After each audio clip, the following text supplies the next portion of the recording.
บายดีท่านผู้ชมพบกับรายการตกบ่แตกเช่นเก่าเช่นเคยข้าพเจ้าผู้ดำเนินรายการกระต่ายน้อยมื้อนี้ก็เชิญทานดรน้อยนิดหน่อยแง่ในนึงมาเช่นเก่าเช่นเคยเนาะสบายดีสบายดี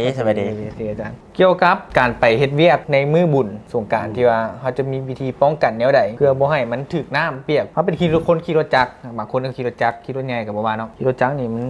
มีกระเป๋าเป้มีคอมมีอีหยังเพื่อมันบ่สามารถถึกน้ำได้เขาจะมีวิธีแก้อะไรเพื่อป้องกันสิ่งเหล่านั้นต่อกับปัญหานี่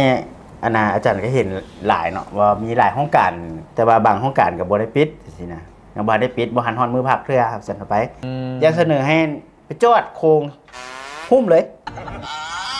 จอดโค้งหุ้มเลยหุ้มรถจักรเลยหุ้มแล้วก็พายางปิดพยายามปิดแล้วจงข้างหน้าหน่อยนึงให้มันเห็นทางไปแล้วขี่มาอาจารย์คิดว่า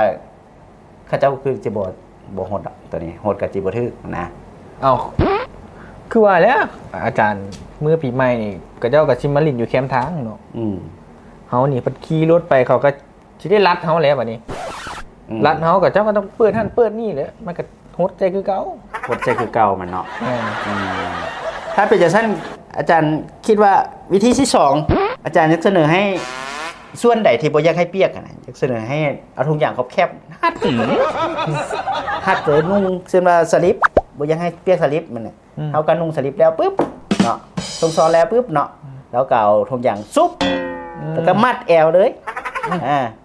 เพราะว่าย้อนหยังเพราะว่าถ้าเอาเครื่องมาเบิดทุกอย่างมาเปลี่ยนอยู่ห้องการสิเบิ่งบ่งามอันนึง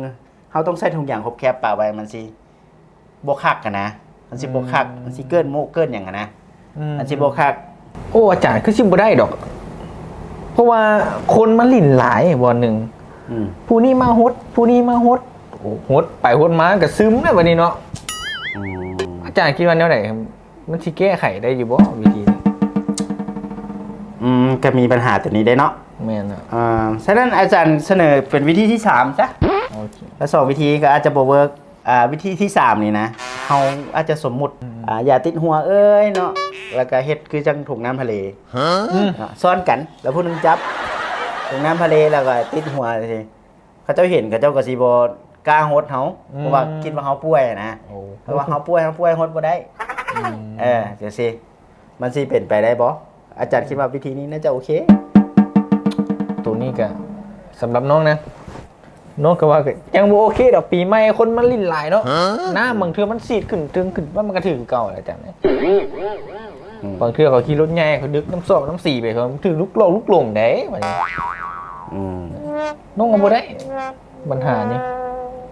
บ่ได้เนาะอาจารย์มีวิธีอื่นบ่หรือว่าหาวิธีออกทางออกแนวใดก็ซั่นอาจารย์ว่าเสนอให้นอนอยู่บ้านซะบ่ต้องไปนอนอยู่บ้านแล้วถ้าเขาเจ้าเริ่มลิ้นแล้วก็เฮาก็นอนอยู่บ้านเฮาบ่ต้องไปดอกแยกนะมันยากโอ้ครับท่านผู้ชมเนาะก็เบิ่งแล้วพิจารณาเอาเนาะว่าสมควรบ่กับคำคิดเห็นของอาจารย์เนาะก็อยากให้ท่านผู้ชมให้คำคิดเห็นเนาะว่ามื้อปีใหม่นี่ถ้าว่าขี่รถจักรนี่เฮาจะมีวิธีป้องกันน้ำบ่ให้มันถึงเฮาแนวใดหรือว่ามีวิธีลบหลีกในมื้อปีใหม่ในการเดินทางเพื่อให้มีความปลอดภัยให้ไปฮอดจุดหมายปลายทางมีวิธีใดก็สามารถคอมเมนต์หรือว่าอยากมาโอ้มาล้มกันก็สามารถเข้ามาคอมเมนต์อยู่ใต้คอมเมนต์คลิปนี้ได้เนาะทุกคนเนาะขอบใจเข้าใจอะไรเข้าใจจัง